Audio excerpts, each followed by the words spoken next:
what's up? This is Patrick. Welcome to episode 48 of the Double ETF podcast, Everything Except the Football. I hope you guys are doing great. So today, same deal as always. We have Mike, we have Woody, we have Nick, and we talk movies, books, recommendations of all kinds. And we also start a show with 2 questions. So if you want to drop us a line, you can do so at EETFpod on Twitter or EETFpodcast@gmail.com. Feel free to leave us a positive review. It would help the show greatly. And enjoy. Thanks.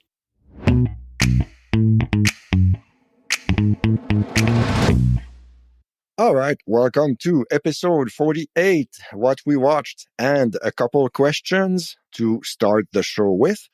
But first, let's introduce our fine people here tonight. First, we have back on the show again, Woody Meacham. How are you, sir? Oh, I'm great, Patrick. Thank you for having me again. Always a pleasure. We also have Nick Man back. Welcome back. Hey, Patrick. Glad to have you here. Thanks. We also have back on the show, Mike Drew. How are you, sir? Thank you. I can't say back by popular demand, but I appreciate being here. No. That's okay. Don't sell yourself short. Unfortunately, John Motford is dead again. He couldn't be with us tonight, but he will probably be revived on another episode for sure. Okay, so let's start the show with 2 questions. I will give you a quick setup for this. Shout out to Tom Neuerberg, by the way. He told me that in the last episode, I said something that made him laugh. I said something to the effect of, I'm always up for some ultra violence. And that line made him laugh. So I'm happy to help. So that brought a question to my mind because that word ultra violence is from the book Clockwork Orange. And that brought to mind one question, one of 2. So question 1, and guys, I will yield the floor to you afterwards. Question 1 was, what are 2 books that blew your mind? They don't have to be your favorite books, or they don't have to be, best ever books. It could be whatever kind of books, but 2 books that simply blew your mind for any reason whatsoever. It could be, the world building, could be the way one character acted, could be plot twists, could be the moment in your life that you read that book, it changed something in you, could be whatever. So 2 books that did just that. We can start with Woody. What do you have for us? All right. So the first book that came to mind when I thought about this was Joseph Heller's Catch-22. Mm-hmm. So if you should be familiar with it, I hope most people have read it, but if not, it's a book that takes place in World War II. It centers around a guy named Captain Yossarian, and it's all about, because everybody knows the term Catch-22, but not many people know what it's about. But it's the term of the only way you can get out of the army is if you're insane. But if you know you're insane, then they will not let you out because you can't self-diagnose as insane. So that's the Catch-22, is you can never get out of it. And I read that when I first moved to Chicago in 1990, back when I would ride the train and actually read on the train, which if you guys know me now, because I don't ever read, was kind of a big deal in my life. But it was one of those real striking books about just how trying to deal with just constant overwhelming problems and then realizing that life is kind of like that in general was just one of those things that really, it always stuck with me.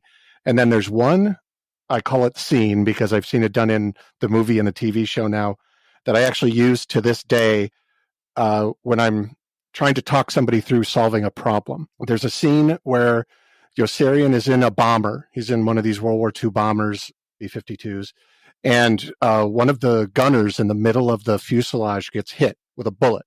And so the guy's leg is bleeding. And so Yossarian is constantly, he's working on the leg, trying to get the bleeding to stop. The guy's not doing any better. And then it just goes on for quite a bit where he's doing everything he can to try to solve get this guy stable. And then he sees a little bit of blood trickling up near his neck. So he unzips the guy's flight suit and all of his guts pour out. Mm. And so I use that a lot as an analogy when I'm talking with people about problem solving is, are you solving the right problem? Are you looking through issues to try to figure out am I actually working on the right thing or am I working on the wrong thing? And I just say, are you spilling? Are you trying to fix the wound, or or your gut's all gonna spill out? And so it's something I've used in business for quite a while. So that'll be my first one. I don't want to go in too deep because we don't want a 5-hour podcast tonight. If I may ask first, what kind of place were you in mentally when you read that book? So that was the whole thing. So I was a kid from a very small town.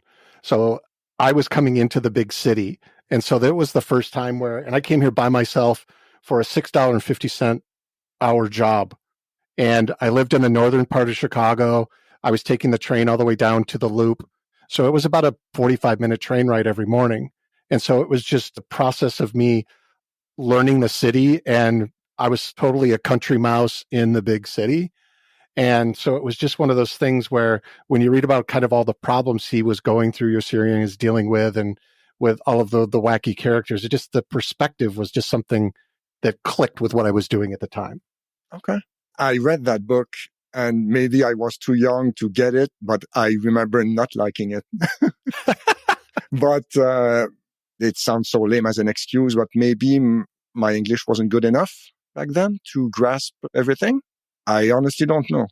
Yeah, I don't. There's two versions. So they made a movie in 1970 with Alan Arkin, yes, playing the main role, is a good one. And then they had a mini series 4 or 5 years ago, I think, on Amazon or AMC or something that was quite good. And so it was a way of getting into that. All right. Okay, so you can go ahead with your second book. Oh, okay.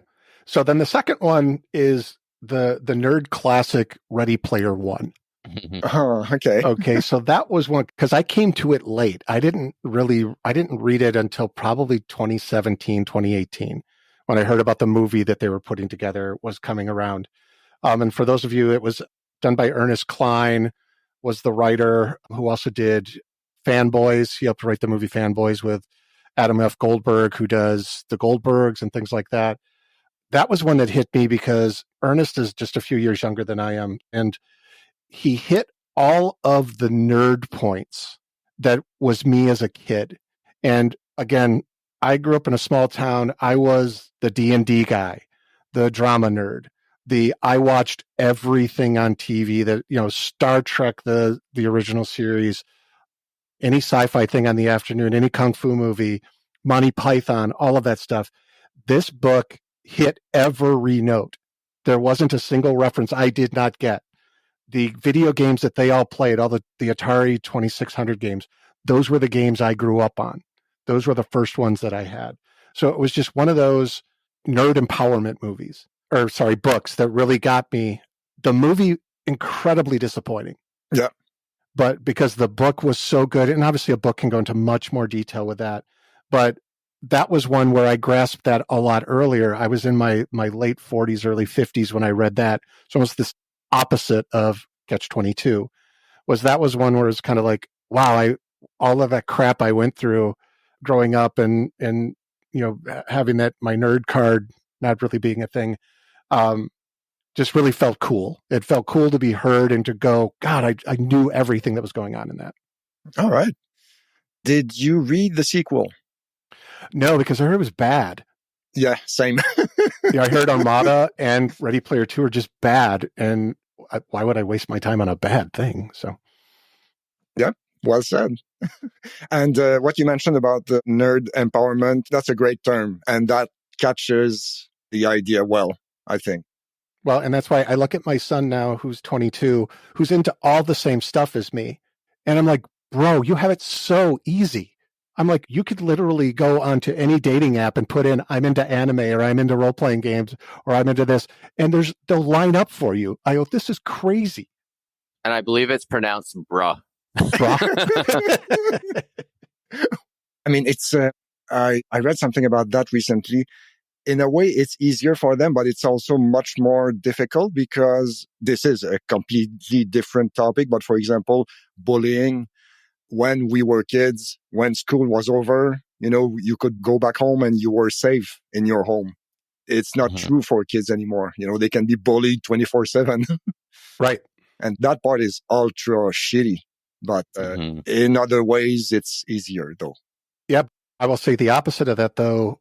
I would say 90% of my son's friends are online. Like he's never physically met them, or they get together once a year at like a Comic-Con that's around here. Okay. And I kind of look at him like, wow, that's really weird that you don't know these guys. But then I look at the three of you, That's what I was just thinking. who I've known for damn near 3 years and have never met either of you. We've never been in the same vicinity as each other. But like Mike, you met up with Kyle, you know, and Nick has met up with Pat and stuff like that. So it's like, I'm like, oh, wow. So I'm actually kind of more in the norm now than ever. Yeah. Yeah. Yeah. These people are real too. Yeah. I think you guys are. Wait, I'm real? No. No, Nick, you're unreal, bro. Bruh. Sorry, bro. But with Chat GPT and and a good Photoshop, who knows what's real now? Especially us, because we don't have hair. It's a lot easier. Well, I was going to say, if we're gonna go through all this, I want a nice mane like this. Yes. All right. Awesome. So thank you, Woody. We will come back for you on question 2. So next we have Mike. What do you have for books? Okay, so I'm going to go with A Prayer for Owen Meany by John Irving. Yes. Great book if you've never read it. And it's funny because actually the high school that I was in, after I left, they started reading this. And if you've never read it, I don't even know where to start. There is a movie very loosely based on it. Is it Simon Birch? I wouldn't recommend it. It has some of the points of it, but the book is, classic American literature, in my opinion. It's one of the few books that you can laugh. The next chapter, you're crying. The next chapter, you're like stunned and shocked. It runs every emotional spectrum that is around. It's just amazing. John Irving, I think, has the, you look at that and you look at, I'm trying to think of the Cider House Rules and the one that I'm trying to think, the Robin Williams. The World According to Garp? Yeah, The World According to Garp, which is another fantastic book. This guy paints pictures with words that I just think, He had an insane run, like for 10 years. He was like top of the mountain, definitely. But A Prayer for Owen Meany is just classic storytelling. It's funny because I know one of the questions you're going to ask us later is like a fan edit of what we'd like to see of a movie. I don't hope I'm not spoiling anything, but you just did. But that's just did. Sorry, spoiler alert, folks. No problem. But this was, if you made this actually into a film, like it would be a 12-part, hour-long Netflix series, and I don't know why nobody ever actually has, because it's amazing. But that being said, I don't know how you could do it in one film. Like I said, Simon Birch was very loosely. It's way too short. It misses anybody who goes in thinking it's the film. The adaptation of the book is wrong. But it's just amazing the intertwining of, going back decades, because the book is kind of set in the late 80s, which is when it was written. But the majority of the stories that's being told is in the 50s and 60s by the main character, John. And it's fantastic. I don't know what else to say. To read it if you haven't. Yeah, I have a long time ago. I remember enjoying it, but don't remember being blown away by it. So I'm intrigued now, actually. To be honest with you, I mean, I feel like at times it's a little long, but you read books, you watch movies, sometimes TV shows, the series, and you go, well, that wasn't needed and this wasn't needed. And there are times almost where you feel like that in this book, where you're like, oh my, because it's so daunting. I mean, it's like, say 600, whatever, edition you have, say it's 600 pages. The print is this tiny and you're like, oh my gosh, I've still got however much to go. But everything connects at some point, right? And it all, I don't know. It is classic English literature that I think should be taught all around. And part of it's set in Toronto. So there you go. Oh, yeah, I don't remember that. Okay. Yeah, because he teaches at a school in Toronto in the 80s section. Okay. Not that matters, but. Published in 1989. Yeah, it must have been brand new when I read it. And probably I was too young to get it, Yeah. But good shout. What's your other book? And my second book's actually for people who don't know, I'm a primary school or an elementary school librarian. And so I buy a lot of children's books, that run from kind of, 3 and 4 year olds, these storybooks up to, and there's some unbelievable ones in there. Like I could go on for days about those, up to, YA, which is, your 13, 14s. That's kind of the age I'm trying to find titles for. But one that I read in the last couple of years that I still think about, and I've read it several times actually, is a book called, and it was the first kind of graphic novel that ever really got me, because I liked comic books as a kid, but I wasn't a huge comic book person. It's called The Bad Guys by Aaron Blabely. There was a movie last year, which I think on this very podcast I said was awful. So, but that first book is, if you're one of those who just like, it's funny story. The characters are brilliant. The quick synopsis of it is that all the animals that get a bad reputation in life, wolves, piranhas, snakes, sharks, they all decide, with the wolf being kind of the head of the pack, that, pardon the pun, that they all want to become good. They don't want to be known as bad guys anymore. They want to be good guys. Some more so than others, and some kind of go reluctantly. But it's this brilliant story of redemption and friendship, and it's so amazing. And Aaron Blabely is an Australian writer who was an actor, I guess, at one point.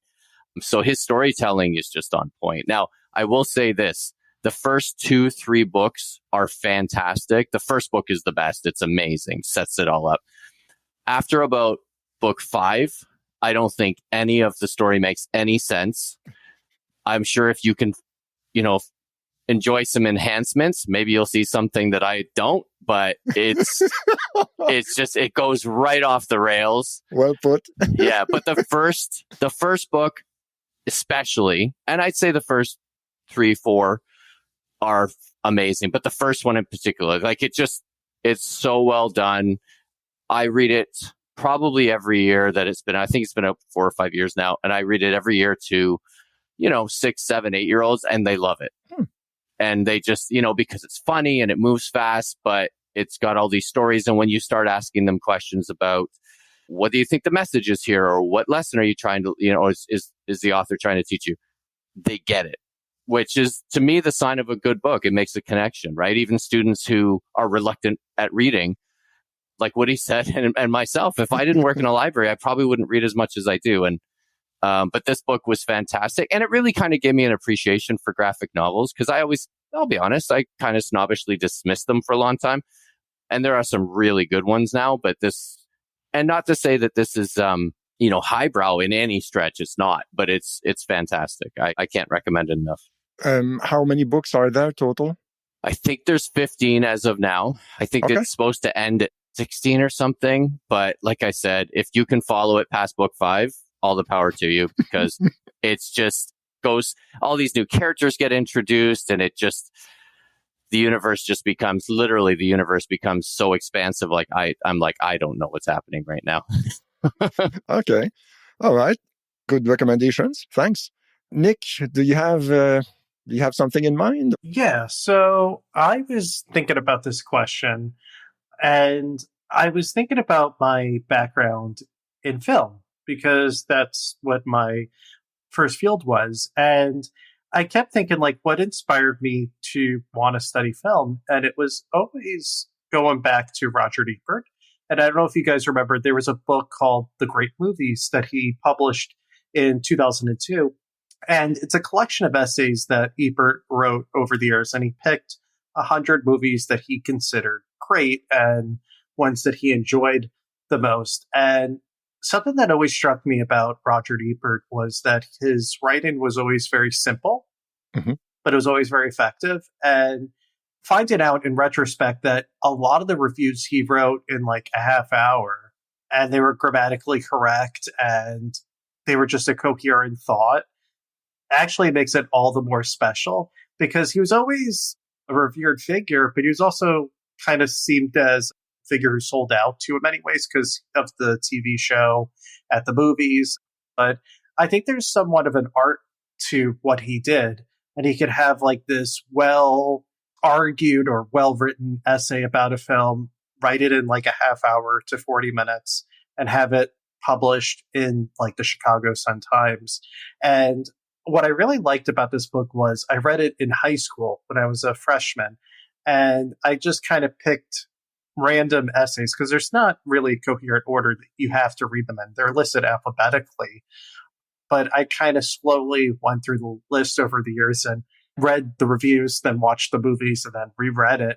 And I got something new out of it every time. And I know for a lot of people, he was an inspiration, especially for film criticism. And I always use that book almost like a Bible in many ways. And then he published 2 other books after that, like The Great Movies 2 and The Great Movies 3. And I used to like write notes and like highlight sections, and it's just a really terrific book. I don't know if anyone here has read it, but I really enjoyed that one. That's one of the most influential on me as a film watcher and as a writer and as a thinker of like movies or art. I think it's really very special to me. I always like I always like him and Siskel, but because I always found that they complemented each other well, in the sense that if one was trying to be a little, I hate to use the word snobbish again, but about film, the other one would come up with, would say more of a common sense, if that's the right term, point, like just something that everybody could understand. But I loved them both, and I loved Ebert in the sense that it just seemed like him and I would, be on the same page sometimes. Like if he liked a film, I would say more times than not, I would too. He's a good barometer, especially for taste for a mainstream audience. Mm-hmm. To me, what's really wonderful about Roger Ebert, and I think his legacy, is that he is, I think, one of the people that's responsible for art house cinema and international cinema being more embraced by an English-speaking audience, even beyond America, like in Canada or elsewhere. And I think that a lot of filmmakers, especially like more post-war and more contemporary filmmakers, owe a lot to Roger Ebert because, of course, he championed like Martin Scorsese and like Robert Altman, but he also would talk about like Ikaru and La Dolce Vita and movies like that should be in the conversation for the best movies ever, or somewhat in the zeitgeist of movie criticism for a mainstream audience. But I also like that he sort of liked genre movies, and it didn't matter if it was an indie movie or a blockbuster or an art house movie from India. He would kind of look at it the same way, and he could find something usually with these movies that he liked. Although he did have a book called Your Movie Sucks, which is a great read as well, because it's basically the same format as this. He just takes 100 essays on movies he hates. And I think Rob Schneider wrote a comment because I think 1 or 2 of his movies was in there, and Roger was like, we should have made a better movie then. And I just think that that's fantastic. But he's very missed. I mean, it's been like 10 years since his passing. And I feel like for so many people, he's like so ubiquitous with film criticism that it's almost like there's a void now that, like, for someone to say, oh, what did Roger Ebert think? So, yeah. Okay, so what's your other book then, Nick? So I'm more of a nonfiction reader. I tried to think of not only a movie book, but I tried to think of a music book as well. And there's a really wonderful book written in the mid-70s that's called Mystery Train.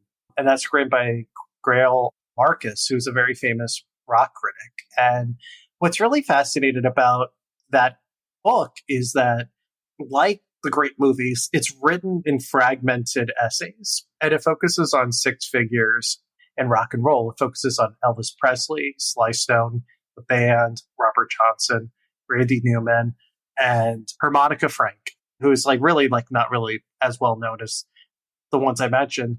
But he takes like this like social history approach to telling these stories, is trying to like make an argument of how popular music in the 20th century kind of went through waves and it got to what we now know as rock and roll.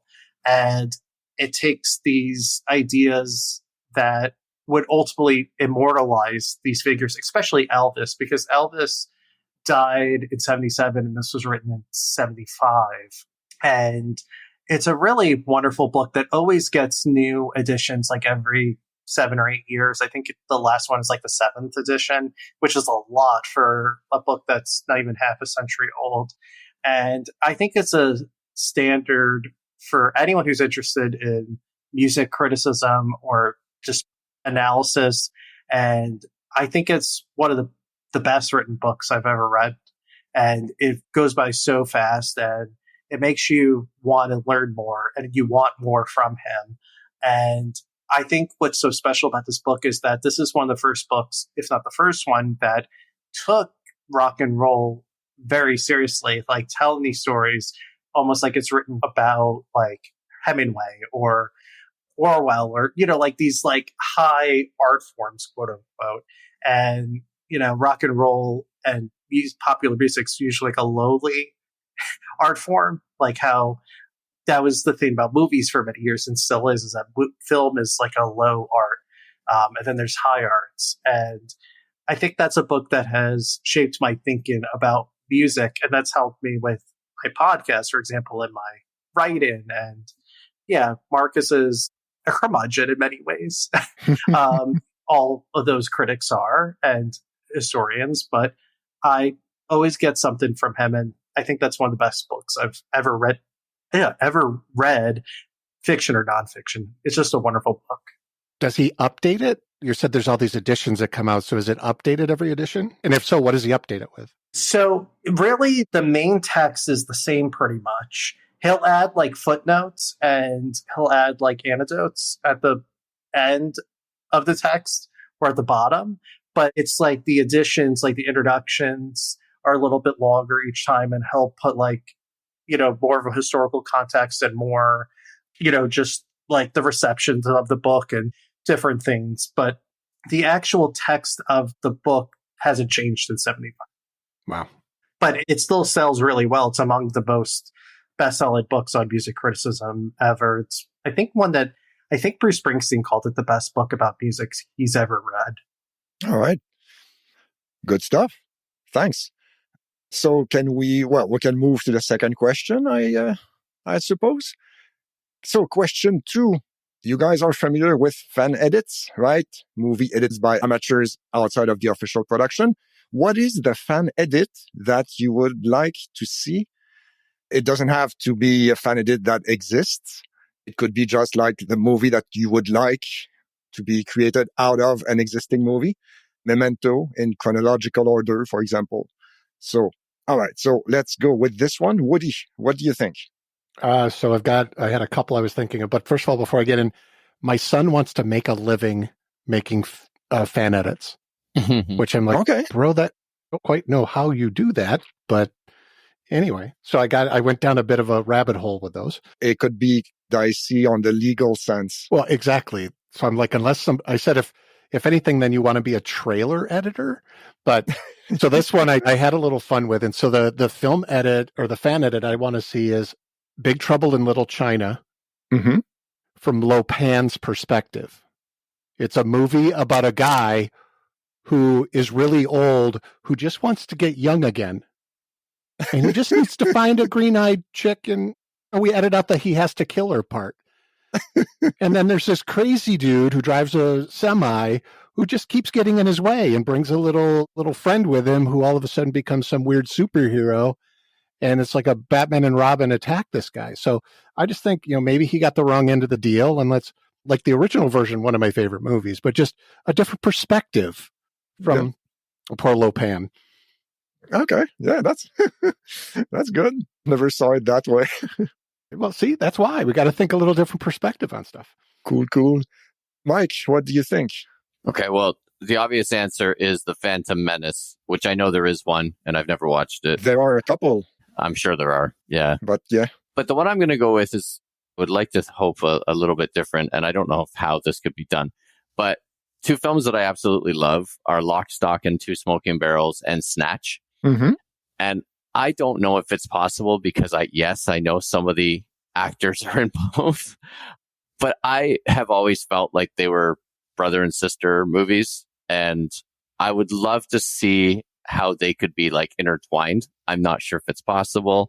Again, I know, for example, Jason Statham or Vinnie Jones is in both, but for somehow if like they could make it, or even one becomes more of a sequel, like where Snatch becomes more of a sequel to Lock, Stock, or maybe the other way around. I don't know. I don't have that talent. I don't have that thing in my brain that goes, hey, you know what we could do? I don't have that. But I know that there are people who do. And if somebody could do that, that would be awesome. Well, so you've got the same actors, which helps. Well, yeah, but they play different Doesn't matter. characters. Yeah.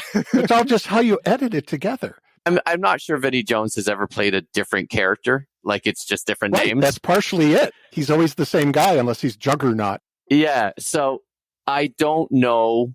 But like I said, like I'm sure, or even if they could make one be more of a sequel to the other, but I would love to somehow, because like I say, I always feel like they have the exact same feel. You know, Guy Ritchie obviously using the same actors at times. Again, it's not my place to say it, but if they could somehow make them intertwine a little more, I would love that. And if I may, that was back when Guy Ritchie made good movies. Right. Yeah. That's also a factor. I think he lost his fastball. But actually, what was the one from last year, the Gentleman with Colin Farrell? Oh, yeah. He just made That a was new good. movie That was good, actually. came But out. yes, yeah, he did like I'm sorry. something. It's with Jason Statham because he's in like every movie, and Audrey Plaza's in it, and Hugh Grant. Yeah, but apparently it's not good. Isn't it? Like, not know the guy, but there are a couple words in French in the title. It's like Operation Fortune. Yes, something like, yes. Oh. something It's like that. Ruse de... Ruse de guerre. Yeah, that's Yeah. it. Let me look it up to double check, but This is good podcasting while we look stuff up, everybody. yeah, great. By the way, while you look that up, I will say I do think that Jason Statham, he's not really the best actor, but I do enjoy his movies probably more than I should. I do as well. I don't know. They're always entertaining, and I don't know. Yep, you were right, though, Patrick. It is Operation Ruse de guerre, Fortune. Operation. Ruse de guerre? Yes, Ruse de guerre. It's like a war. Ruse de guerre, it would be like a war trick. And a ruse, like a ruse, actually. Mm. Oh, okay. Hey, You know? there you go. So yeah, yes, Statham might not have the biggest range, but he is very charismatic, excellent athlete as well, and like he seems likable. Yeah. You want to cheer for the guy. I feel like him and Idris Elba like have if they ever did like a buddy movie, like mind blown, I think. I don't know. Right. Didn't they do that like Hobbs and Shaw or something? The Fast and Furious. Oh, The Rock, yeah. But Okay. now those two. Sorry. Because I think Elba was the bad guy in that movie. Don't remember. I just think he gets wrongfully shit on by people. And I'm sorry, but some of his lines in Snatch, like just the dry, oh my gosh, like how you can't laugh. It's just brilliant. Nothing, Tommy. It's tip top. I'm just not sure about the color. Oh, it's great. Sorry for the shitty accent. I can only do my own. Okay, so that's the fan edit for you, Mike. Nick, what did you have in mind? Okay, so when you asked us this question, first thing that came to my mind was, do you guys notice that almost every year, or maybe every other year, there's always two movies released in the same calendar year that are pretty much identical in terms of plot or story? So there's so many examples of it, but like... Armageddon, Deep Impact. Oh, don't talk, because that was going to be my... sorry. I just Spoiler alert. pulled Again. the rug from under. Sorry. No, like No Strings Attached and Friends with Benefits. It's like the same movie, but they're two different ones, and Olympus Has Fallen and White House is Down. And I was going to say that a really great mashup would be Armageddon and Deep Impact, just to see if that actually makes those two shitty movies actually a good movie. So that would be my answer. Shit movie plus shit movie equals good movie? Question mark? Or just a poop emoji. Yes. Or no, like a poop emoji with like fire. And a flaming bag of shit stinks even more. Oh yeah. Sorry. That would be my answer. Nick, I'm sorry. I completely spoiled your answer. Actually, can I give a different answer that's similar, because like a backup movie answer? Sure. So, did you ever see the movie eXistenZ, the David Cronenberg movie with Jude Law? Yes. That and The Matrix, mash those two up, like you get the Walkowskis and Cronenberg. Oh my god, mind blown. Yeah, that's a good shout. And actually, we may or may not talk a little bit about a Cronenberg movie in the movies section. So Wait, quick, ruin it for him, Nick. Ruin it for me. Okay, so then I guess we can move on to movies, actually. So, what we watched. Woody, we can start with you with movies. All right, so I've been doing a lot of TV lately, but I'm going to weigh in with I've got 3 movies. The first one snuck up on me. It was one of those sitting at home with my wife on a Saturday night trying to find something. Is a Netflix movie called We Have a Ghost. It is with David Harbour and Anthony Mackie. It's just a silly, sweet little movie about these an African-American family that move into a haunted house. And if you've ever seen the old Eddie Murphy stand-up bit about where they walk in a house and get out, well, it's time to go. It's one of those, except they decide to monetize the fact that there is a ghost in the house. And David Harbour plays, of course, a ghost that can't talk, which he does a fantastic job of not talking through an entire movie. And it's a sweet little movie about a family that's kind of falling apart. This ghost kind of brings them together. It's got social media in it. It's just a sweet little movie. So that's kind of the first one. Again, We Have a Ghost on Netflix. All right. Second one. So these are the big ones. So John Wick 4. Yes. Wow. I loved John Wick 1. I thought it was fantastic. We actually had a group of friends called the Wickies, and we would go see the John Wick movies together. And I went into this one going, okay, yeah, I know. Nerd alert. Nerd alert. I warned y'all earlier. So it starts at, I feel like a year to a year and a half after the end of John Wick 3. Okay. So I don't know what John Wick's motivation is anymore, except to try to get out, which is what I thought the past 2 movies were about. If you like John Wick, you're going to like this one. It's 2 hours and 44 minutes long. It was way too long. There's way to the point of I got bored with some of the best fight scenes I've ever seen. Jesus. There's too much. And per our fan edit, I would fan edit that thing down to under 2 hours. There's so much of the fighting scenes that could be taken out of it. And I think I texted all of you guys after I went and saw it that I had to. So at the end credits, there's supposed to be a post-credit scene. There's a post-credit scene. My boss called me and I'm like, crap. So I had to walk out and talk to my boss. And so I didn't get to see the end credits. I went to see Shazam the next day, got done with Shazam and like, oh, I'll just walk into this other theater and I'll watch the end credits because it's got to be almost over. I walked into the theater and I sat down. I'm like, I can't wait. I can't go through the end of this movie again to watch it because it becomes the Sisyphusian is the best thing I can say is he gets through one battle or one thing and something bad happens that drags him all the way back. And it's like, God, stop. It's like an old Nintendo game when you couldn't save your progress. That is it exactly. I mean, to ruin it, partially, I'll try to do it in a good way. There's one fight scene where he gets all the way to the end and then he slips and he has to do it all again. And it's like, come on, I don't need to see that again. So anyway, so John Wick, if you like it, you'll like it, but it's wicked long. I think the best, maybe not the best, but maybe a good comparison we could do is The Raid versus The Raid 2. The Raid 1 was like 90 minutes, super lean, doesn't waste 1 second. And The Raid 2 was like 1 hour more, 2.5 hours. It was amazing, but, it was like a lot of it. That's perfect comparison. That is exactly the perfect comparison to it. There you go. And they do set it up for sequels, but I had to actually read what the sequels are going to be. And so just go see it. You'll watch it and go, oh, it's that person and that person. Okay, I see what they're going to do. So you did see the post-credit scene after all? I read it because I didn't want to wait for it. Okay. So you weren't able to physically sit through the end again. No, I literally walked in. I walked into it because I never sneak into a theater anymore. But I walked in and I sat down and I literally was there for like less than a minute. And I'm like, I can't do this again. Like, I will never watch that movie again. Wow. My God. Yeah. Okay. But still, you recommend it? I do. Yeah. Okay. If you like that movie, go see it. I mean, it's like Avatar. I'm sure Avatar Way of Water was good. I don't need to go see it. But if you like that, you'll love it. The fight scenes are fantastic. Let's agree to disagree on Avatar. Fair enough. No. I'm not saying me. I'm saying that other person. That sounds like a Mudford thing. I think Mudford would have really. Since he can't defend himself. All right, last movie I got. I had to see this one just for the, I'm going to say finger quote controversy of it, but it was the Shazam 4 Fury of the Gods. Okay. Part of it was just because I'm a comic book nerd and I needed to go see it. I can say I didn't like it, but I cried like 4 times in it.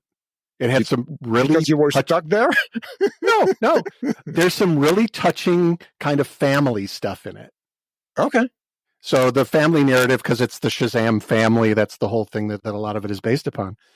There's some really sweet, touching things in it. And the movie is filled with a lot of me going, what movie was that person in? What movie was that person in? Because it has like Helen Mirren and Lucy Liu, and it's got the girl who's in West Side Story, Scream, the new Scream movie. To Jessica Ortega or something like that? No, not Jenna Ortega, but it's the one who plays her sister in that movie. But she plays one of the... I was close. Right, one of the goddesses in it. It was a nice movie. Watch it at home. But you wouldn't... I don't know that you need to go see that one. And the way that they're kind of using it to close out the last DC kind of set, because now there's the whole controversy about Dwayne Johnson wouldn't let anybody from Black Adam in this movie and vice versa. Okay. And to the point of like Vin Diesel has come out and said that Zachary Levi's my best friend because he hates The Rock. Yeah. What this is playground stuff. It is exactly. Jesus. It's kind of whack, but oh my God. Anyway, we saw it. And then the one I'm looking forward to, because you asked us that, is, of course, the Dungeons and Dragons movie. Mm-hmm. So that comes out this weekend. I've had friends who've seen it in previews and say it's good. My son and I are going to go watch it because we're D&D nerds. All right. Sounds good. And quickly, did you watch something that you hated? Well, that's kind of that Shazam was kind of in there. Oh, okay. Was that one as I didn't like it, but I liked parts of it. Okay. All right. Sounds good. Mike, what do you have for movies? Well, like Woody, I'm going to fly through this because I only have one. And the only movie that I think I've watched that I remember watching was Paws of Fury, The Legend of Hank. And I believe it's on Netflix here in Canada. I can't remember, but I will say this. The only thing that kind of interested me, and I didn't realize it right away, and all of a sudden I was like, wait a minute, was that it is a take on Blazing Saddles done in a cartoon form. Mel Brooks is actually part of it. He plays a character who comes in later on. You know, if you know the Blazing Saddles movie and you're watching this, then you kind of think, hey, that's and this, that, whatever. But it was good. I liked it. It wasn't great. It's a good rainy Sunday afternoon movie with the kids. I heard that made some people's best pictures last year. Really? The voice work in all these films is pretty amazing. And him playing Hank, who's the kind of the dreamer who wants to be the warrior who protects this village. He's great. He really lends that kind of empathy or sympathy to that main character. But yeah, not a great film, but you know, my son liked it, and I say that a lot when I'm reviewing movies on this podcast. Hey, was one of the characters merely a pawn in the game of life? I may have got up for a drink at that point. I can't tell you. So yeah, that's all I've got. TV, I'll have more, but that's all I've got at the moment. All right, sounds good. Thank you. Nick, what do you have for movies? So I got my AMC A-list pass. So we know. So I have been seeing a lot more because I've been trying to get more bang for my buck. So I'm going to go in order of the ones I've seen that are worth mentioning, at least. Cocaine Bear, I did about a month ago. Is it a good movie? I don't know. It's predictable, but I had a good time. And it's pretty much what you'd expect exactly from a movie called Cocaine Bear. And Ray Liotta's last role, so that was partly why I wanted to see it as well, because I love Ray Liotta, because Goodfellas is one of my favorite movies ever. Probably seen that movie more than any movie ever. He was never bad. Even though he was in many terrible movies, he was never bad. No, he was always good in everything. And I always think of his first movie that his breakout role, and that was Something Wild, the Jonathan Demme movie. And he's so good in it. He had like this like unstable, psychotic, yet charming characters that he would play for the rest of his career. And he is all that in Cocaine Bear. It's a good time in the theater. Sorry, just so people don't look for the movie Mike mentioned on Netflix. It's not on Netflix, it's on Paramount. Yeah, so if Patrick can't edit out the banging during my talking, my son heard me say it, and he was like, so I went to see him, obviously, while you were talking about Cocaine Bear there really quick, and I just to make sure everything was okay, and he's like, it wasn't Netflix, it was Paramount Plus. I said, okay. God damn it, Mike Drew. I know, sorry. God damn it, Dad. Come on, Dad. I know. Terrible. All right. So I've got one piece of Cocaine Bear trivia to see if you guys know this. What country star actually owned the Cocaine Bear for a short period of time? The actual Cocaine Bear. Waylon Jennings. There you go. Okay. Because someone mentioned it in a review on Letterboxd, and I thought that was absolutely bonkers. Wait, as a pet or as as a rug? Because the whole story is after the fact. They find this bear that is dead because of cocaine. Oh, and they okay. stuffed it. Gotcha. And then at one point he owned it. And then this weekend, somebody is getting married, and the stuffed bear is the officiant. I just heard that today. I will say, though, buddy, this is what I was telling someone after I saw this movie. I think there needs to be a Cocaine Bear trilogy. The sequel has to be Paddington. Paddington is Cocaine Bear 2. And then Winnie the Pooh is Cocaine Bear 3. And then you have the trifecta of like amazing bears that, it needs to happen. And this one is just right. Yeah.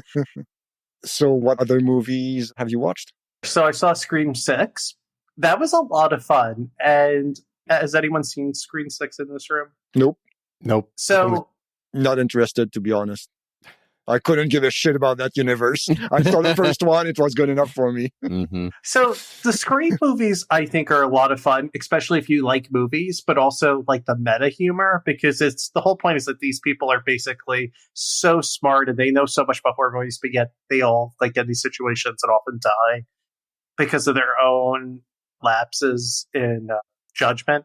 But I really enjoyed this one. I will say, though, as a native New Yorker, they did a terrible, terrible job of recreating New York City because it does not look like New York. And when I looked it up, it was Vancouver. Of course. Because the streets were way too clean. And there wasn't a lot of people on the streets. And I was like, this does not look like New York City. Because in the Scream movies, it took place on the West Coast in California. And this was the first one that takes place on the East Coast.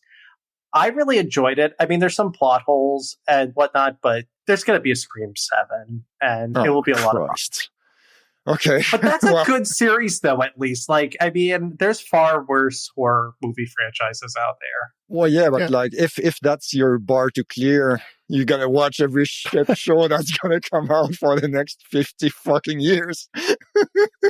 It'll make you scream. Oh, God. Yeah.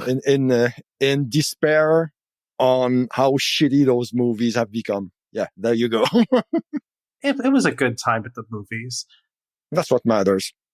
The next one that I did see was a movie called Champions. That was with Woody Harrelson. It was written and directed by Bobby Farrelly. I'd like to see this. It came and went. I happened to see it after work one night and was not sure what to expect with it. I actually thought it was a really good movie. It was a feel-good sports movie. It's kind of in the same vein as Slapshot and the Bad News Bears. So I had that like throwback mentality about like a disgraced coach who basically redeems himself by working with, how do I phrase, like mentally disabled, I believe is how they I'm trying to think of the politically correct word to say. That's because they were talking about it a lot on some of the TV stations here, and I was seeing it as like a Mighty Ducks thing. Was it like that? It's a hard R in some aspects. Like Woody Harrelson and the characters talk about their privates a lot. But it's funny, though. There's a lot of very funny moments throughout. And It was a crowd pleaser. I really enjoyed it. I think it's one that you could wait for a streaming service. Like, it's probably going to be on Peacock because it's a Universal movie. But yeah, I would recommend it. Although it is like a little over 2 hours, so it's slightly over long for what it is. Hashtag fan edit. Yeah. Well, sorry. Let me get the wording right here because I wanted to look it up just because I double checked. The term was intellectual disabilities is how they were described. So then Bad News Bears is probably a good proxy for that because back in the day, Tanner was a foul-mouthed little kid. So I'm talking the original, the Walter Matthau one. Yeah, that's what I was thinking. It also slapshot with the immortal Paul Newman. Mm-hmm. Okay, so go ahead. Ant-Man 3 was very meh, and I did not care for it at all. It's of the most meandering plot devices and subpar special effects. Was really a weekend treat in the Marvel universe, and I think at Ant-Man, the first two are kind of hidden gems in the Marvel cinematic universe, and this one, it did have Michael Pena, and he was kind of like the best part of those first two movies, so his absence was like a sore thumb in this one, and it just felt very unnecessary. I agree. I saw it as well, and the joke that we had was that his daughter, her only line was, "Dad," because that's all she does the entire movie is just yell "Dad." Mm-hmm. Okay. Written by someone with kids. It was just felt so unnecessary and just was not all that interesting, the plot. And yeah, just very disappointed. Like the first two Ant-Man movies, and Marvel sort of needed a hit with that, like a good movie entry. And Yeah. did I do something? You said Marvel needed a hit on this one, and wah wah, Oh. swing and a miss completely. I will tell a quick story about the next movie. That's really crazy. Is Creed 3 I saw on Saturday night, and I went to go see the movie, and Jonathan Majors beat the shit out of you afterwards. well, like, it's the third week of release or fourth week. Like, I had my phone on mute because I was trying to pay attention to the movie, and it was a pretty packed show.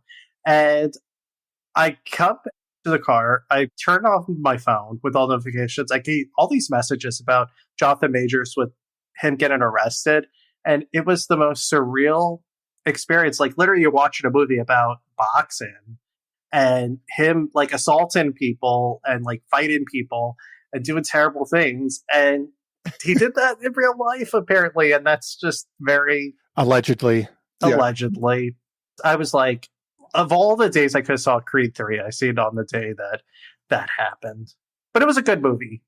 Did you remember people like noticing or whispering in the theater, or everyone was well disciplined with their phone? Holy shit. That's the biggest surprise about this.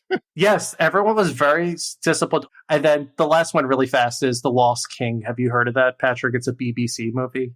No. It's with Sally Hawkins and Steve Coogan. Coogan? Do you remember Philomena, the one that came out like 8 or 9 years ago? Yeah. Yeah. Steve Coogan. It's like the same people who did that plus Sally Hawkins. And basically it's based on a true story about her trying to be like an amateur historian, archivist, and she works with a group of people to try to find the remains of Richard III. And she's pretty, you don't know what the hell's going on. And then she sees like a figment of her imagination is Richard III. And it's supposed to be like a comedy drama. I didn't really like it all that much. It was kind of dry. It was uneven. I haven't heard anything about that one. It was Sorry. shocked it was playing near me, quite honestly, because I think it came out at Sundance or one of the festivals last year that it like flew under the radar. And then it just randomly played this weekend. And I was like, sure, I like everyone who's involved. And it's a pleasant movie, but it's also not really anything worth noting. And you'll probably forget it in a week. Okay. All right. So that's the movies? Yeah. All right. God. No, but I mean, I'm looking at my list and it's mostly TV. And I saw Living with Bill Nye. Oh, nice. Did you like it? Yes, I did. Yep. I'm doing a terrible job of going into detail, but Sell it. Come on, buddy. I mean, yeah, some parts were really, touching, and it's about like leaving this world a better place than when you arrived, I suppose.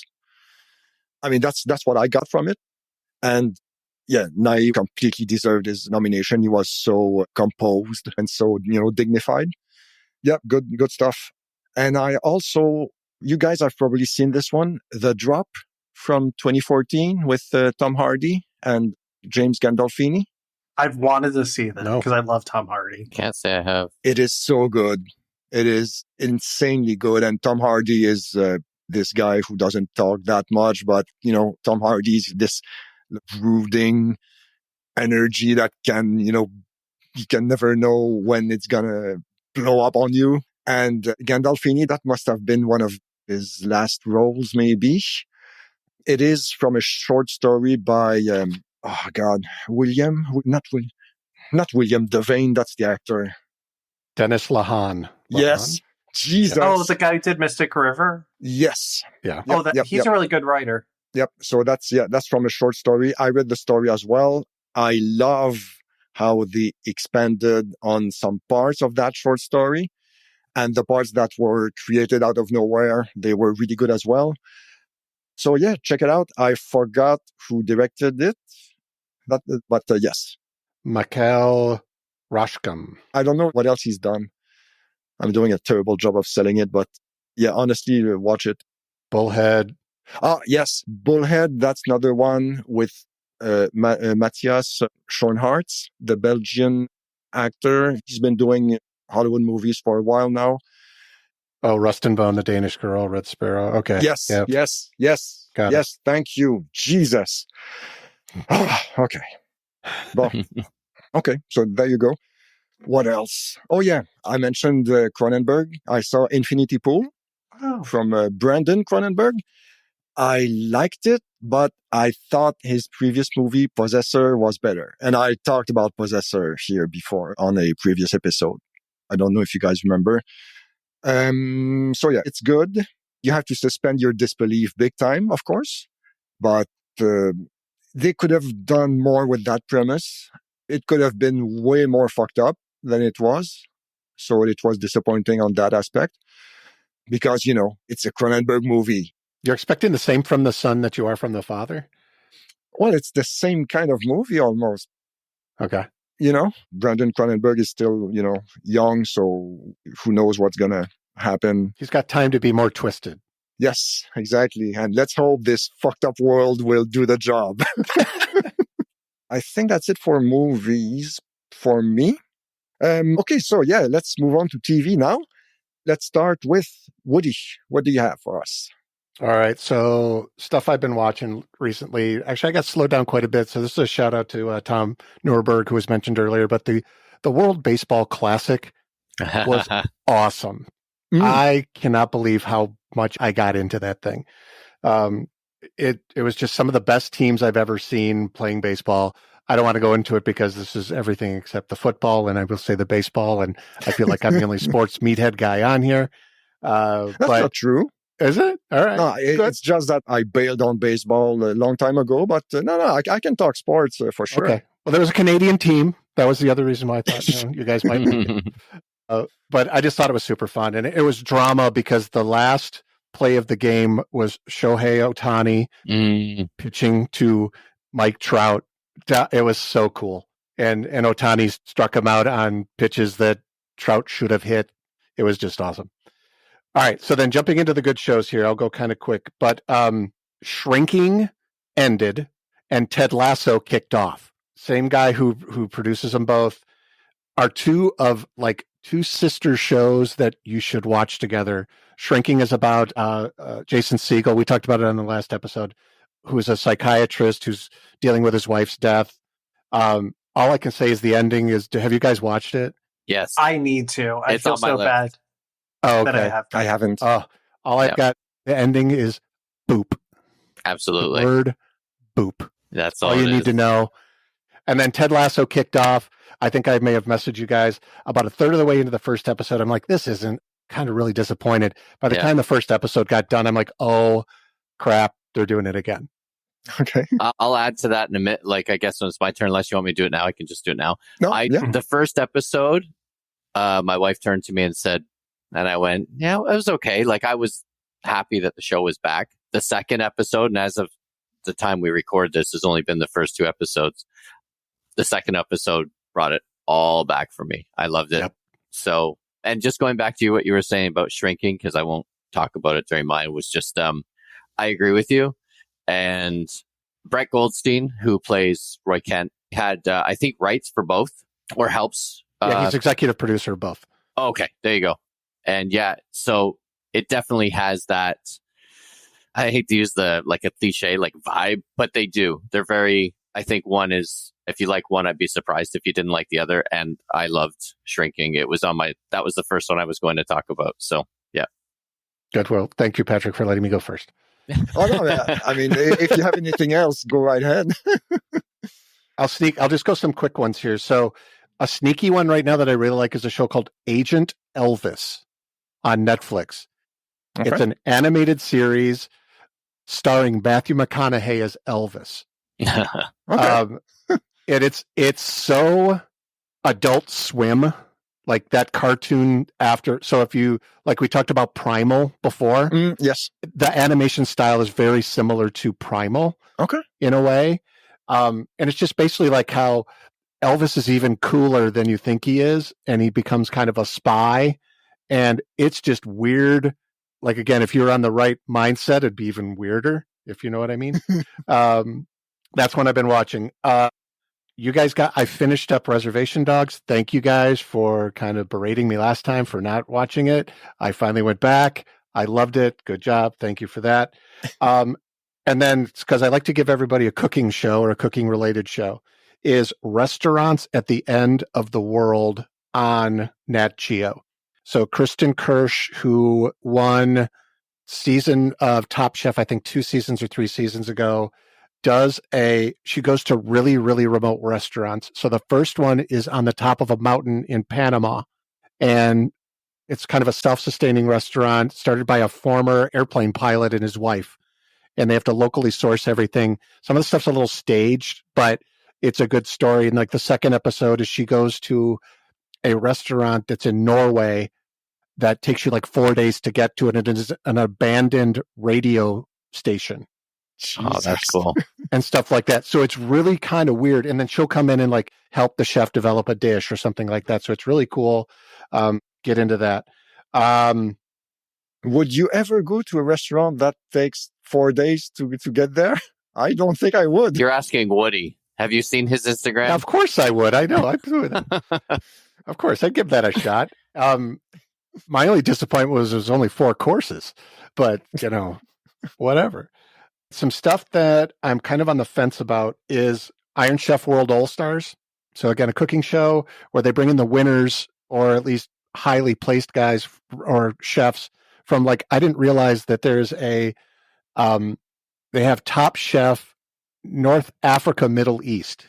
They have a Top Chef South Africa. I knew they had Top Chef Canada, but they have Top Chef Germany and Top Chef Poland. So they brought a bunch of those people together in London, and that's where they're doing the season this year. I'm starting to get over that show a little bit because it's kind of routine. The new Survivor is out. That's a show my son and I still watch. We've been watching it together for like 12 years. So it's like our thing. The only part that sucks now is he gets off work at 11 o'clock at night, so I got to wait for him to get home, and then we watch it. Again, so-so season this year. We'll let Aaron yell at the podcast on that one. So I'm going to jump to the stuff. Oh, and then the last one is History of the World Part 2. Have you guys watched any of those? So my dad loves Mel Brooks, and I used to have to watch that a lot because that was one of his favorite movies, but I heard nothing good about Part 2 at all. I'm disappointed. And the problem, it's Nick Kroll, Ike Barinholtz, and Wanda Sykes are the 3 main people behind it. But it's literally got like any comedy actor out right now it seems to be on that show. I wanted it to be so funny, and it's not. It's just, I can't get behind it. So that would be one I would recommend. Don't waste your time on it. Is it an example, would you say, of like too many cooks in the kitchen? Because that's kind of what I've heard from other friends who watched it, that it's like they're throwing too much in like a single scene, and it's just not. It is. It's fun. One of those things. It all should work, but it doesn't. So like one of the examples is it's the Kama Sutra. And so they have Kumail Nanjiani, who, if most people will know him from like the Eternals and some of that other stuff. But it's the Kama Sutra, except it's a book that's sexual positions and soup. So, right. It seems like that should be funny. Should it? I'm not laughing. I'm just saying, on the principle of it, when you see it, you eventually go, oh, that could be funny. And then you go through and go, okay. And then at the end of it, it's like, we'll buy the book. We'll edit out the soup. You know, Christ. Okay. And then the last one is the don't watch it, even though you probably weren't, is Night Court. Right. So the Night Court reboot, it's so hacky. I wanted it again to be good. You talked about it last episode. Yeah. Gave it 10 episodes. Okay. I went all the way through. Again, John Larroquette was great. The funniest thing in it is, and I will end on this, her name is Judge Abby Stone, and they bring in Faith Ford to be her mother. And they go, well, Abby, you know your real first name is Abracadabra.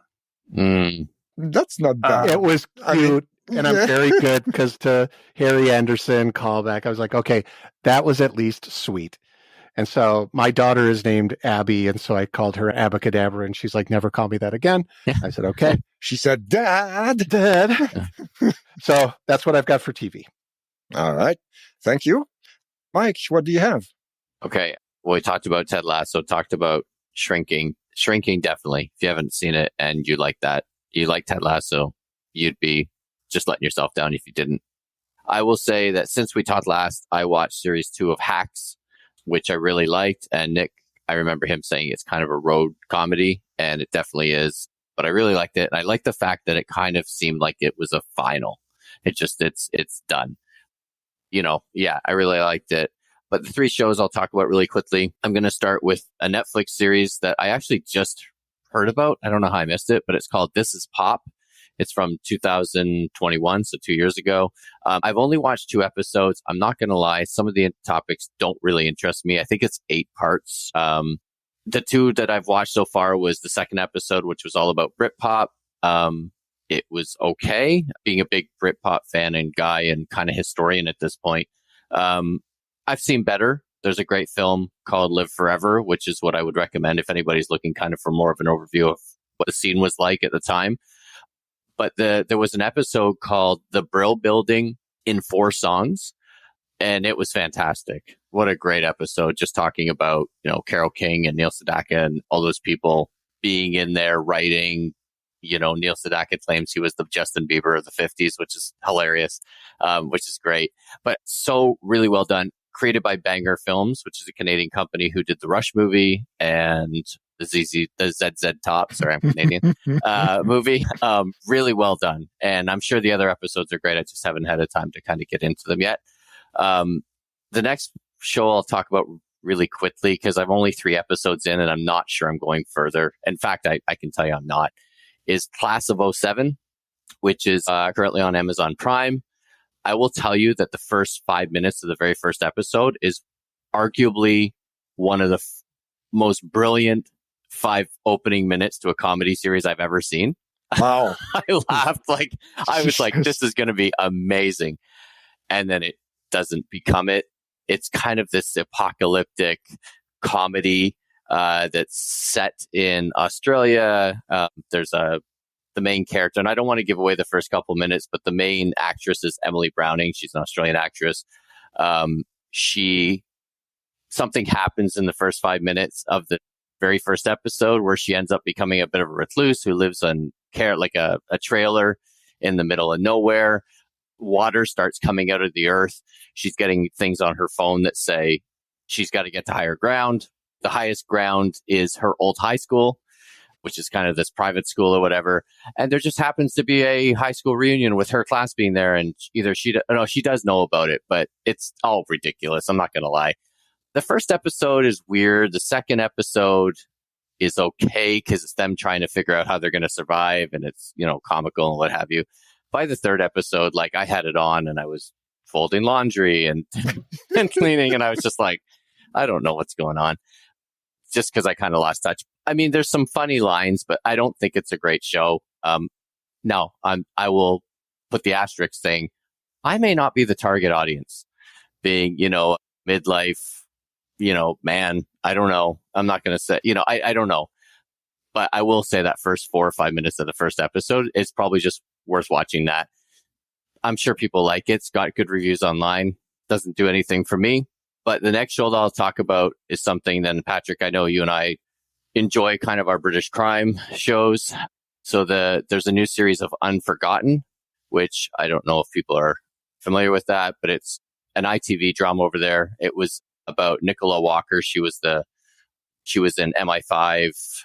She was in, what's that? Halifax, all the way to Halifax or something show. I can't remember. She's a well-known British actress. And Sanjeev Bhaskar, I believe I'm pronouncing his name correctly. They played she was the boss and he was her kind of first in command. And really good. It was about cold cases, and they were both so empathetic to and sympathetic to, those who had died, the families, trying to figure out what had happened. And I think this is the 5th series. Nicola Walker's character, spoiler if you haven't seen it, is killed off at the end of the 4th series. So the new series, the 5th series, there's a new boss. It's another actress named Sinead Keenan. She's not necessarily the most likable character the first couple episodes. And even though you know what she's going through, needless to say, you don't care. You hate her anyway. You do. And you almost hate her because Sanjay Khan, who's Sanjeev Bhaskar, he's so likable, and you know him from the previous series, and you want him to, you're like, why isn't he doing this role? And you kind of find out, but he doesn't like her. And therefore you don't like her, right? And but then it starts to thaw a little bit. I think I'm on episode 4 right now. But I love the way that they intertwine, 4 different stories trying to figure out, this cold case from, well, I won't give any spoilers, but I've given enough in this podcast. But yeah, it's just really well done. And if you like, kind of slow moving, but, not like plotting, but slow crime cases that kind of make you think, like, especially that cold case thing, I think you'll like it. It's really well done. And if you like British crime dramas, I'd be very surprised if you didn't. All right. That's it for TV for you, Mike? Yeah, I don't like what he was saying. I'm just kind of looking forward to Ted Lasso, continuing. And and now with my Apple Plus, I actually get MSL or Major League Soccer, and I probably won't watch it, but just knowing that I can watch a TFC game if I want to, I might from time to time. So, and not have to, find other ways to enjoy it. Yes. You can pay a ticket and go to the game. Well, there's that sometimes. Yeah, absolutely. All right. Thank you, Mike. Nick, what do you have for TV? So I have been made fun of for many years for not watching a very famous TV show. I'm going to see if you guys can guess it. It's considered probably the best drama series of the 21st century. The Wire. Sopranos? Well, no, let him keep going. No, this is good. Not enough clues. It was on cable. Sopranos? No, I don't know. The Wire? No. Well, I think the greatest drama of the last 10 years is The Bridge. Oh, yeah. Which is a Scandi drama. But Oh, easy. He said great. It's a big Emmy winner. Breaking Bad. I've never seen it either. Okay. So it's funny. I got made fun of a lot because I lived in New Mexico for a year and a half, and the show takes place in Albuquerque. And I will say, it's ended 10 years ago, so I'm not really going to go too much into it, but just saying that I'm on season 4 of the 5 seasons, and it's so good. Like, I feel like I should have watched it when it came out, and there were reasons for that. Like, I was in college and just didn't have time to watch a show like that and appreciate it. But I'm so glad that I have been able to watch it, and it's on Netflix. And yeah, it deserves all the praise that's gotten. The performances for Bryan Cranston and Aaron Paul are just outstanding, and the whole show is really just incredible. Keeps me on the edge of my seat the entire time, and I've been like binging it for the last few weeks. Really, really good. Not much else for TV for me, but I will say my favorite show probably the last decade started last night, and that's Succession. It's the final season. I cannot wait for it because it's so good. I love it so much, and I can't wait. I mean, I'm very sad because I love it so much, but it's coming to an end. But I'd rather it end on a high note than to kind of go down in quality. And then Barry is started in the next few weeks, its final season as well, which I love that show as well. So all the good shows like Ted Lasso and Succession and Barry. April 16th for Barry. Yeah. So next time, when we do this, I might talk about another show that Matthew McFadden, who's on Succession, is in, and we watched about the first 10 minutes of the first episode and something happened and we had to stop, but I'm going to go back to it, is Stonehouse. Yeah, so I want to watch that, and I'm sure I'll talk about it next time. But I just find with Succession, like, I find it really difficult to watch a show where all the characters are just terrible people. Yeah. I'm the same way. We talked about this last time. Yeah.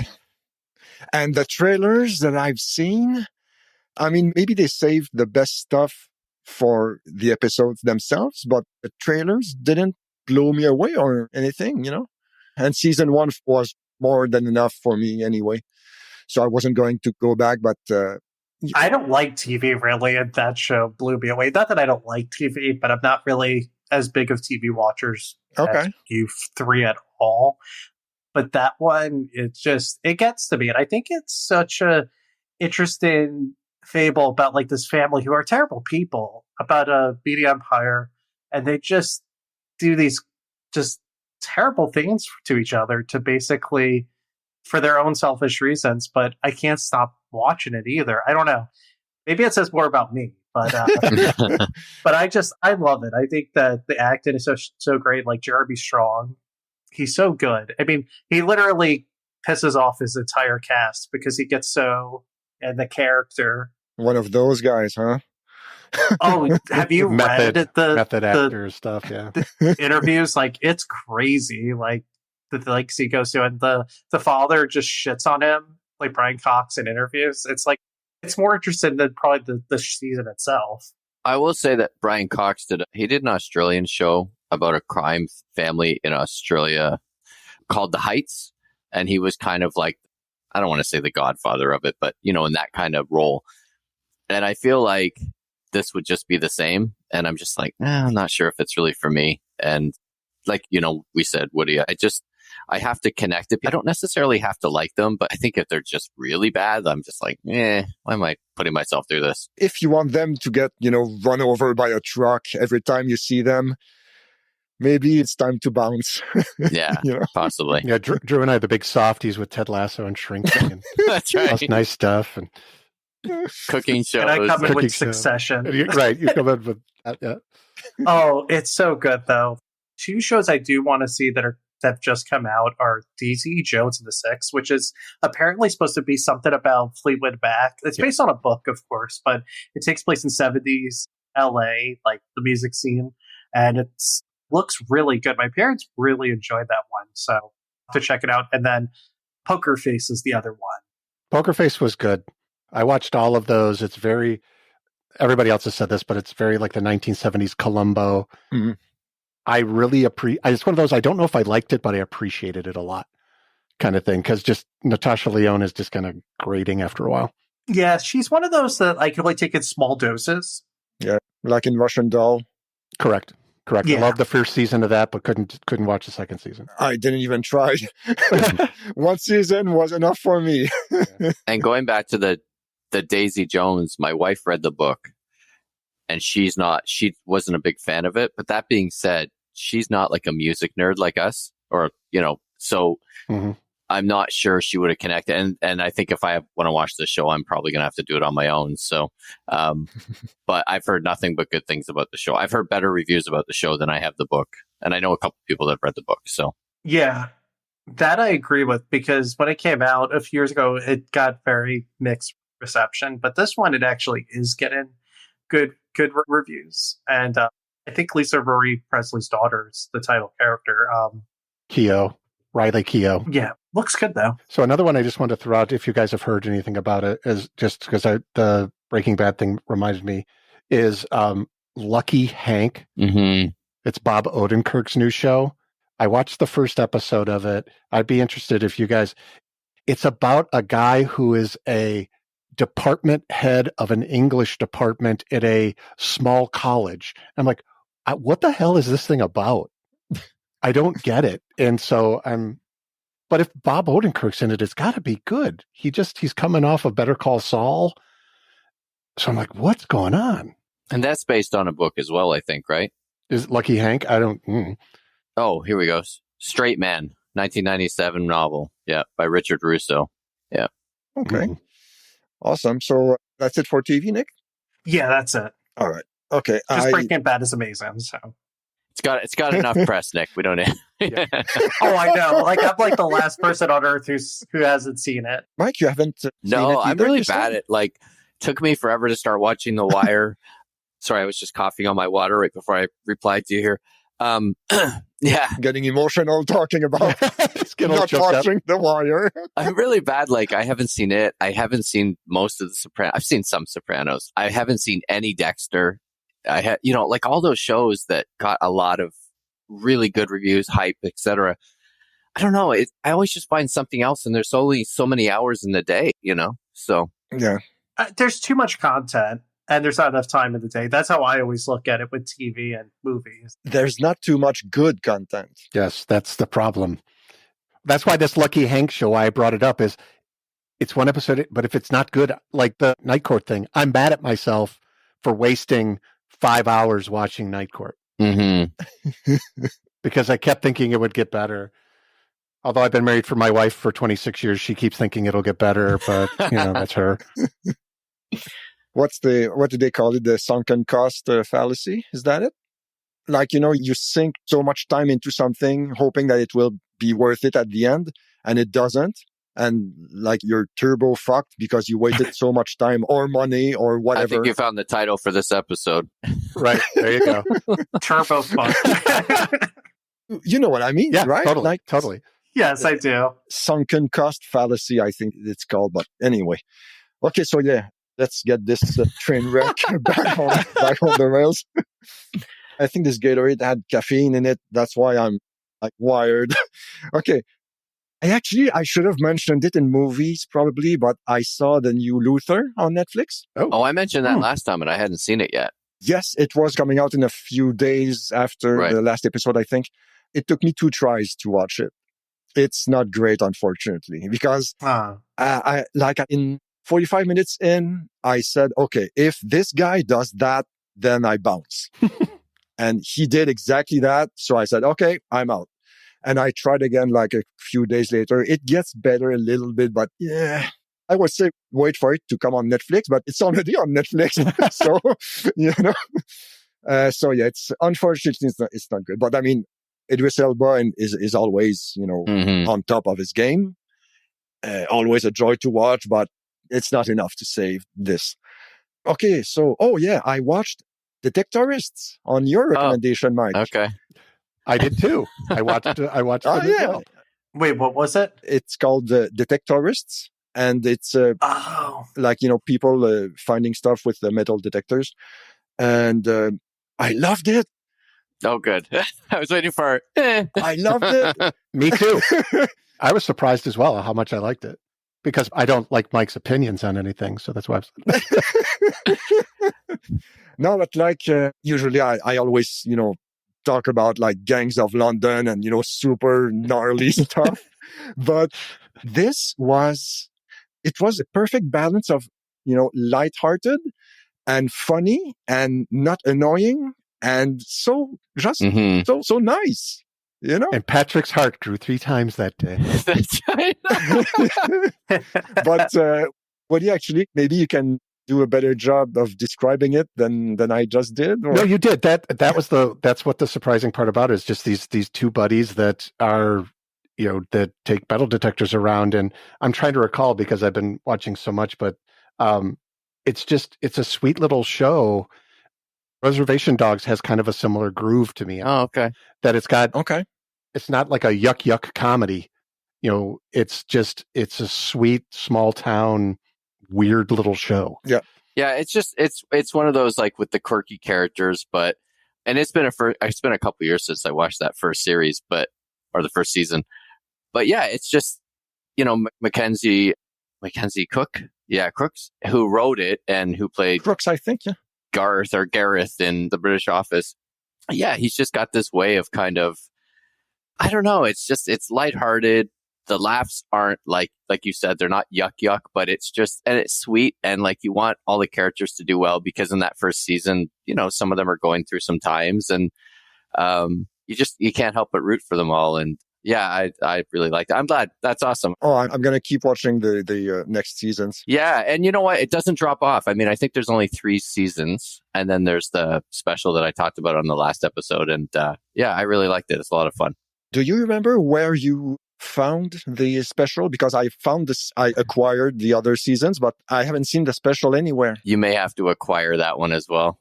Okay. It was, I think it was on kind of that break between Christmas and New Year's. Like the British TV stations, BBC, ITV, Channel 4, whatever, they try not to step on each other's toes. And so there's that week, if you're in the UK, and I've been there a couple times for it, like there's just something on every night. Like, and by something, I mean something that the masses are looking forward to. So, yeah. Okay. Good. What else? Okay. The good stuff first, and then I'm going to shit on something. That's a tease right there. For the end. Yes, exactly. Don't miss it.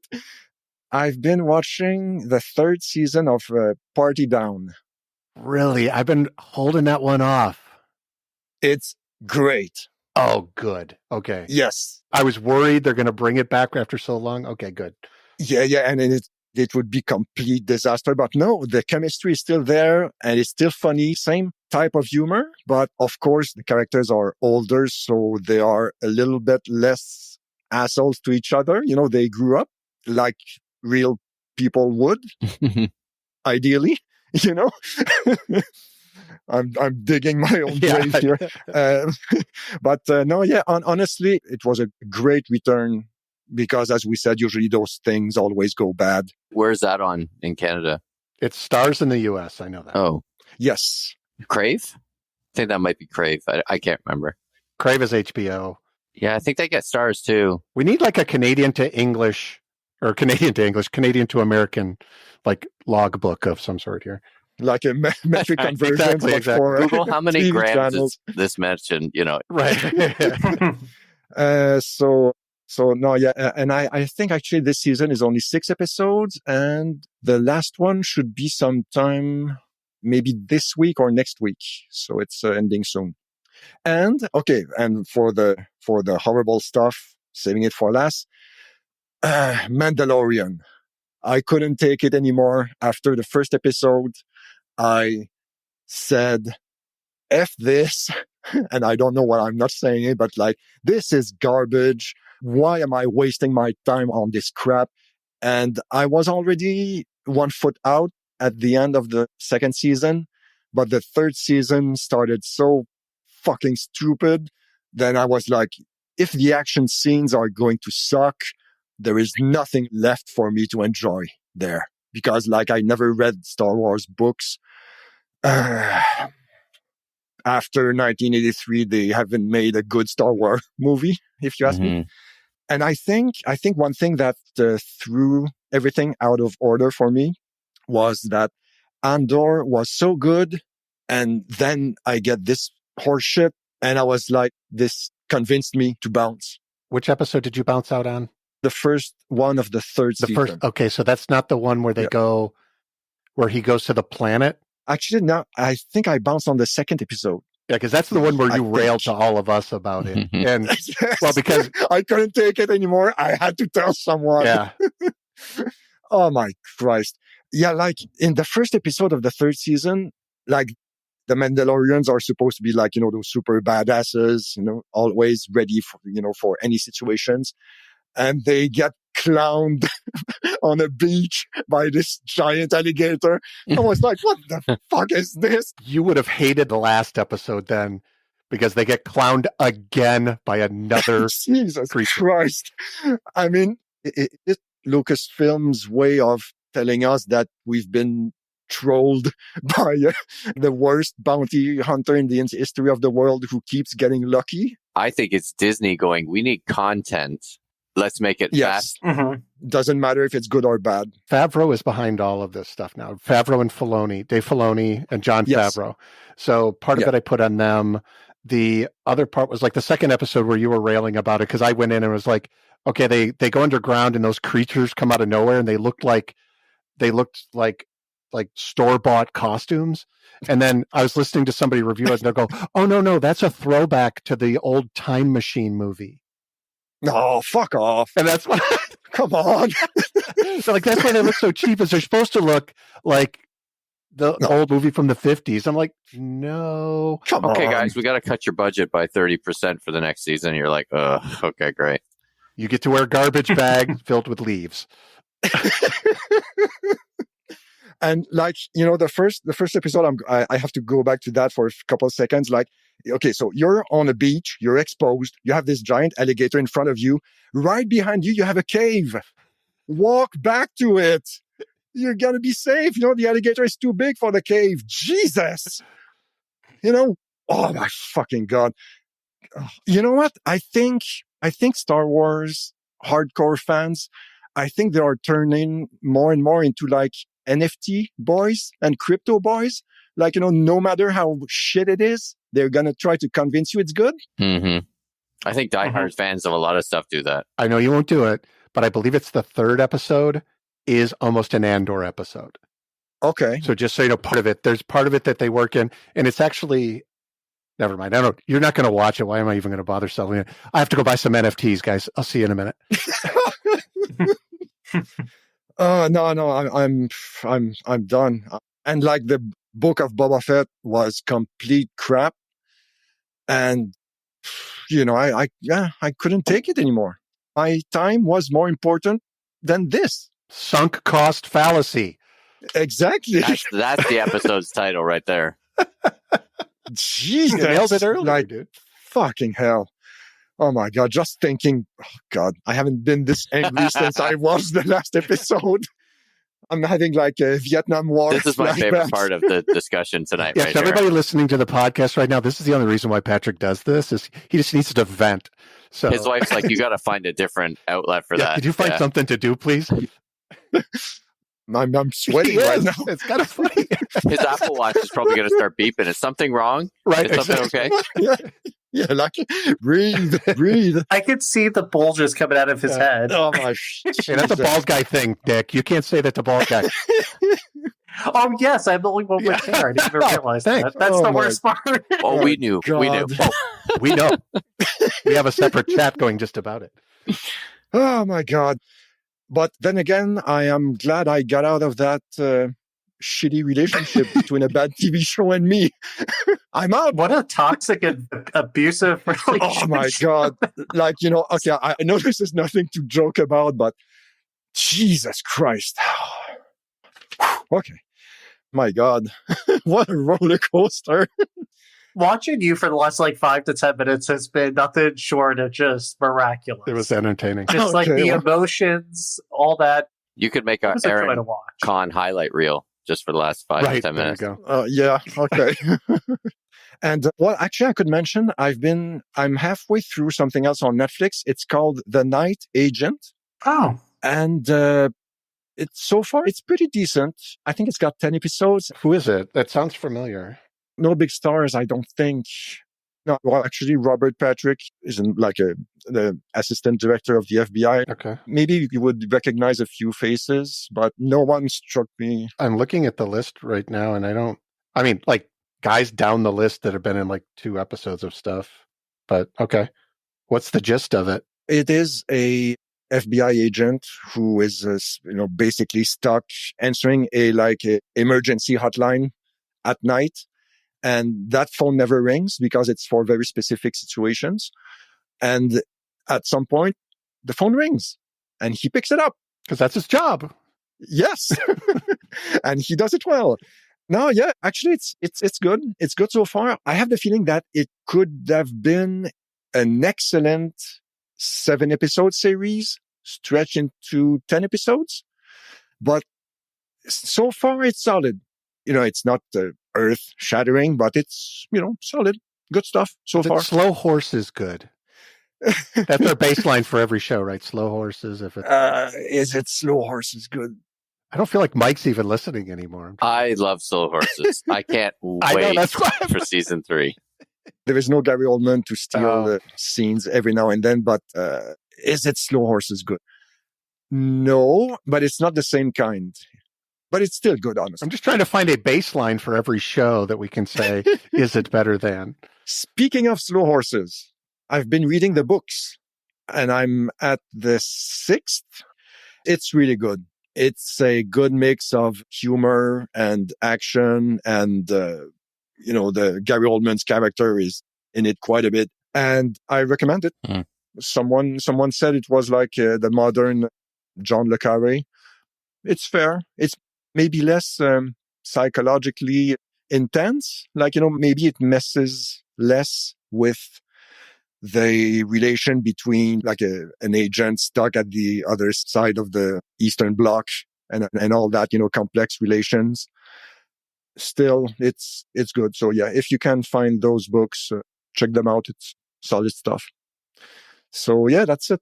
That's it for me. Very cool. Guys, any closing thoughts? I just wanted you to do an entire episode trashing The Mandalorian.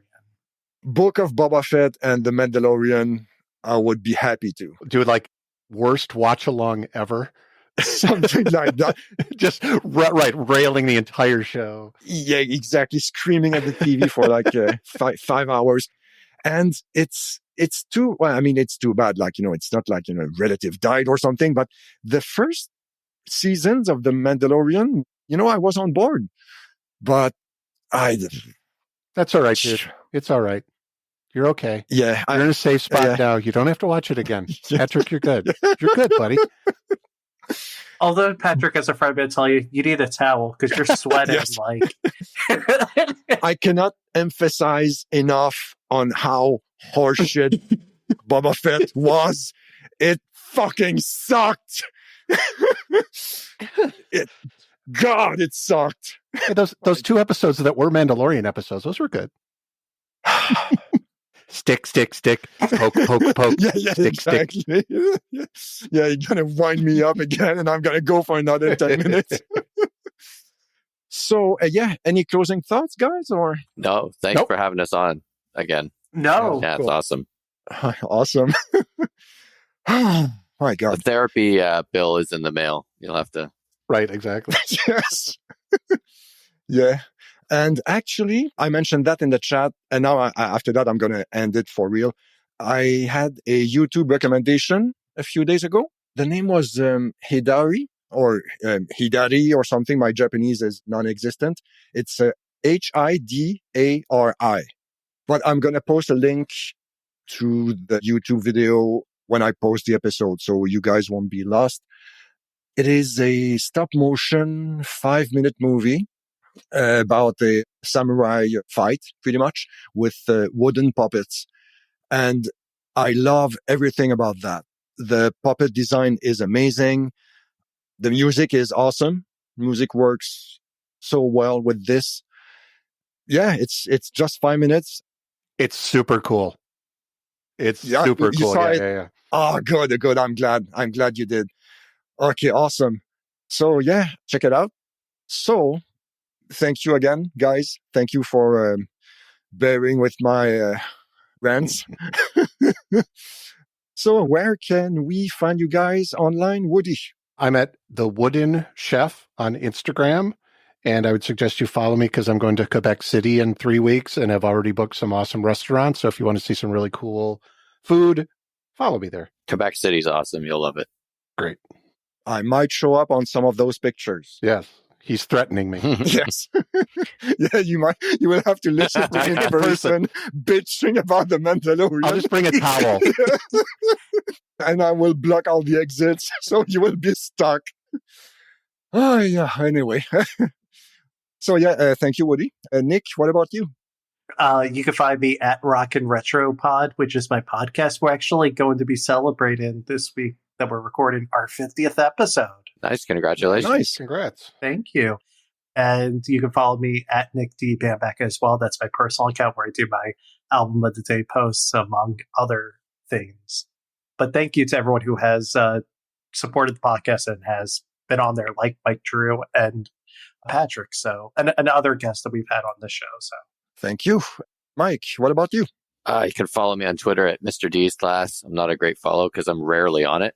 But Instagram is good. It's Pickies with filters, Picies with filters, all one word.